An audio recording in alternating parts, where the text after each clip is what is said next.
The White House has confirmed that a senior U.S. Navy admiral authorized a second strike on a Venezuelan boat that had already been hit during a counter-narcotics operation in the Caribbean.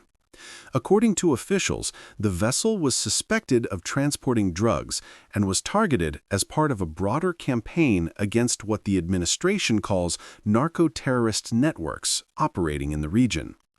Reports indicate that after the initial U.S. strike disabled the boat, several survivors were seen in the water clinging to debris.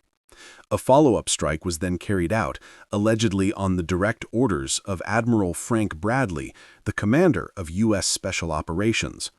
The White House stated that Bradley acted within his legal authority and insisted that the engagement was justified under rules of self-defense. The incident has sparked immediate controversy in Washington and abroad. Human rights groups and several members of Congress have raised concerns about whether the second strike violated international humanitarian law, which prohibits attacks on individuals who are incapacitated or no longer pose a threat.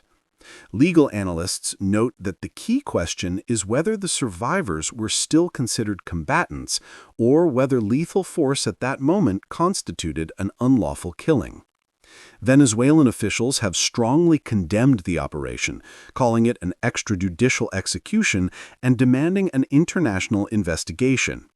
The country's National Assembly has announced that it will open its own inquiry into what it describes as repeated violations of Venezuelan sovereignty by the United States.